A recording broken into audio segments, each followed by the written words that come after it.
All right, well, I didn't get too far with this before I ran into some trouble. I was able to get the transformer in and all this, but this version of the frame has a hole here to connect to the top because it's designed for that smaller transformer which mounts over here, and that causes this to be a problem. Now, one way around this would be to cut this tab off. The other thing that might work is to use some longer screws. So I found that the original screws here are number 8. They look like they're about a 1/2 inch. So I found some among the things that I have that are a little bit longer, and it seems that I can get that to grab in there. So I'm going to go ahead and try to put it together with these longer screws. I couldn't find lock washers, which I probably would be better off to have star washers on there. So I'll see if I can get this back together. If not, I may have to get the Dremel out and cut that tab off.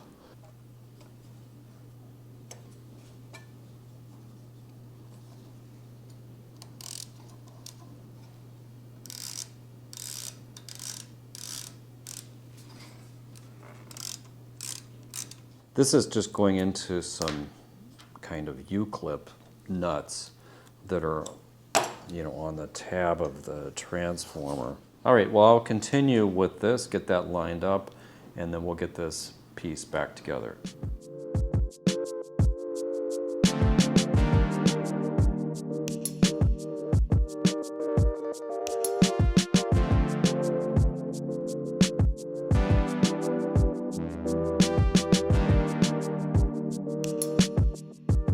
All right, so we're making a lot of progress. We've got essentially the repair completed on the input jack, and I've reassembled this with the parts, the back panel here is from a different mixer. I've only put in a few of the nuts to hold this thing together because if something doesn't work once I get the whole thing back together and I have to take it apart, I don't want to have to take all those off. So this is enough to get it set up to where when I connect the two pieces together, I'll be able to test it. One thing, I haven't put all the screws back in this either because ultimately I have to take this part open. I have to open this up again in order to connect these ribbon cables at the end of this process. But with this thing pretty much cleaned up and done, I am going to move on to the main part of the board here, which is this. So the next thing I need to do is open this up. There's just a few more screws that need to come out to get that open. And then I'm going to do some just general cleaning, see what's on there. One of the main things I need to do is get some deoxit on these. I'll clean out those faders depending on how bad they look. And then I need to clean this panel. The panel has got a lot of Coke spilled on it. So once it's free from this, I'll be able to easily clean that up and then put the whole thing together.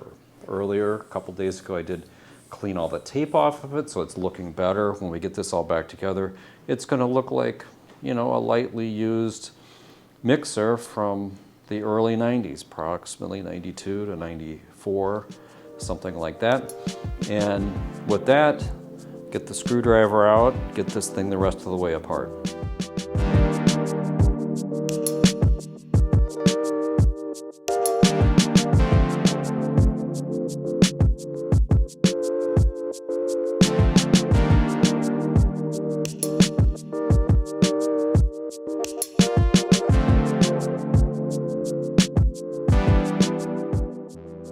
All right, well, we have the two pieces separated, or into the components, so now this is completely free. I will wash this up. Looking forward to getting that all cleaned up. The board itself is relatively clean. There's some dirt in here, but I've certainly seen worse. When I took it apart, there's a lot of very small Allen screws. When I was first looking at what they were, not sure the size of that. That looks like about an 1/8, maybe a 16th. But I thought at first that maybe those were some kind of a Torx bit, but they're not. Most of the screws on here seem to be imperial threads. They're not metric. One other thing to point out is that this ribbon cable, if you ever take one of these apart, don't try to pull this off because this is not on a removable header. The ribbon cable is pressed into the connector, which is directly soldered on. On this end, they're removable. So if you do pull this off, you know, you have a worse time getting that back together. Otherwise, everything looks pretty good here. So I'm going to come up with a strategy to clean those. Maybe I'll start with alcohol and then add some deoxit at the end. I mean, the best way to clean these faders would be to remove them, take them apart, but I'm clearly not going to do that. So if we get this stuff cleaned up, we could put the whole thing back together and test it. All right, so I'm going to start to clean the faders, and I have some of these cleaning swabs. I'm not using Q-tips. For one, they won't fit down in there, and the other thing is they leave fuzz. So these are more designed for cleaning up electronics, and so that the tip of this won't disintegrate. So I'll get started on that. Once I've got a pass and I've got the dirt out, before I do that, I'm actually going to just blow off the fuzz with some dust off, and there's just a little bit of cobwebs and things in here. So I'll do that, I'll clean the faders, and then at the end I will do some deoxit on the faders, and I'll be ready to put this all back together.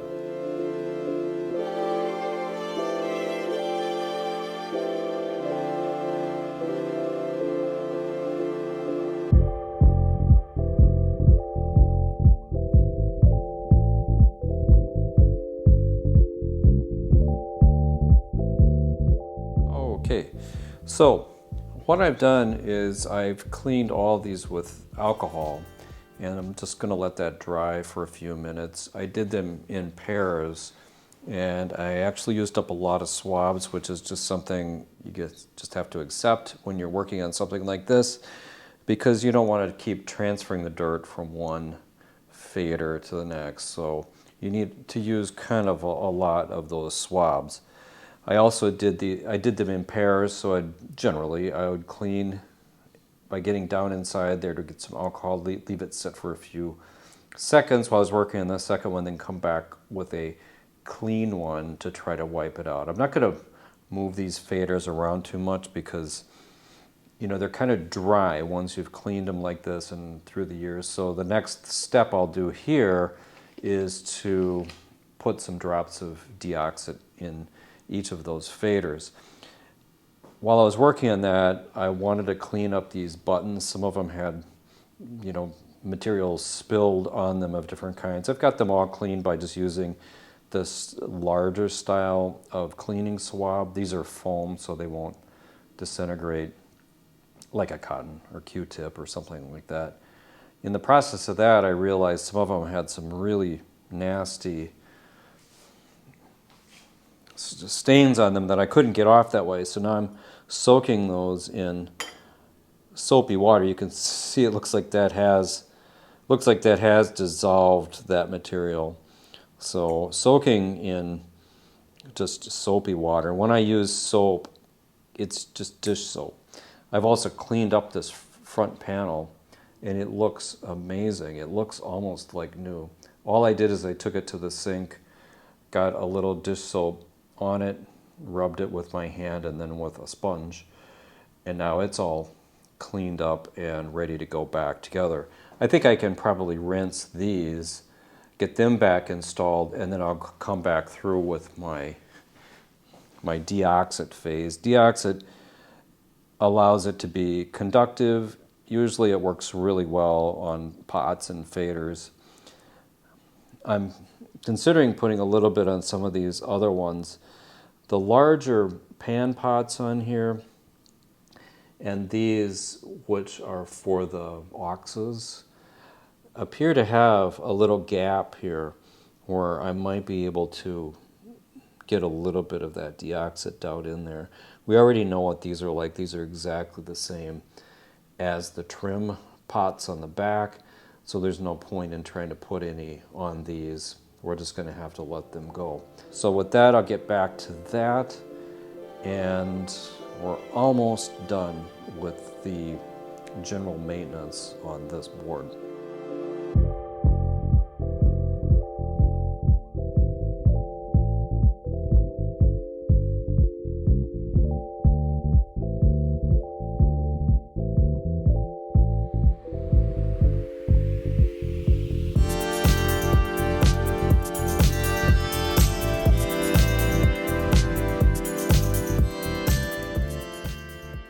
So we're recording again. I've got most of the board back together, except that I have not attached the pod. I did open this up again to attach the ribbon cable, so you have to take it apart to do that, which I hadn't previously done.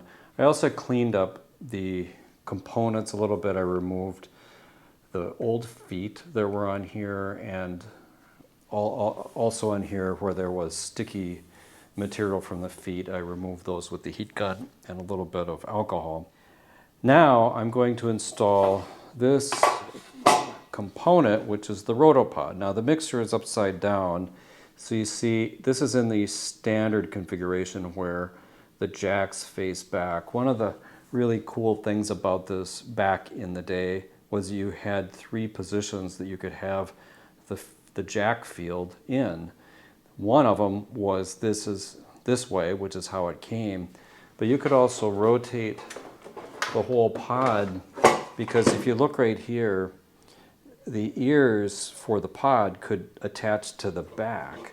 So you could have the board directly attached to the back like this. Then it only takes up this much rack space. So these mixers were really popular as line mixers in racks for keyboard players or sub-mixes or things like that. They also got used somewhat as monitor mixers for individual artists. So, but that's not how I'm going to set this up. I'm going to use the optional Rotopod. That was another thing that was advertised as an accessory back in the day, was this bracket. And what this bracket allows you to do is to flip it to get the jacks up on the basically on the face of the board, so they're facing up right on the back on the top. So if you're mounting this in a sidecar type of piece of rack furniture, like a sloped rack case, and you want immediate access to all those jacks, then this is the way to do that. And that's how I intend to use this, assuming it all works when it comes back up shortly here. So once you have it on here to attach it, then you've got the ears here and this slot. This Rotopod fits in there like this. I remember the first time I saw this, I thought it was kind of tricky to figure out how this goes together. The one downside of this is that you'll notice that the BNC for the little light gets hidden in this scenario. So if for whatever reason I decide that I really wanted to do that, use that, I could, rewire that off either to the Rotopod or have it come off this. It would be difficult to disassemble if it came off over there, so I probably just won't worry about that. But that's how the Rotopod goes. I will screw this all together, and then apart from the fact that there's no knobs on it, I still have all of these here to put back on. Once we test it a little bit, I'll put all that stuff back on.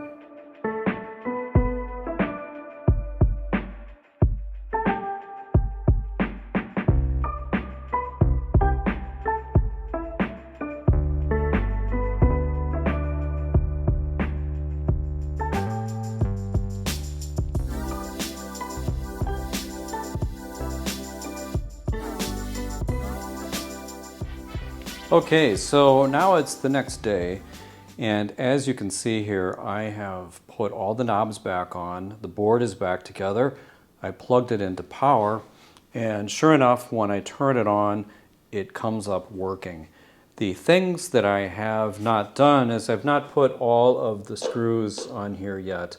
So there's a little bit of work to do in that regard, but otherwise it's really come out nice. I mean, it almost looks like a new mixer when you look at this up close. So I still need to put on the rack ears. I need to complete putting in all the nuts on these. I don't want to touch that while it's still loose. But what I'm going to do right now is play a little bit through the board, and you should be able to hear, at least through these cheap old Radio Shack speakers, that we have functionality on the channels. So we'll just start here with channel 7 and 8. I've got them panned. I've got old school cassette deck set up here for sound.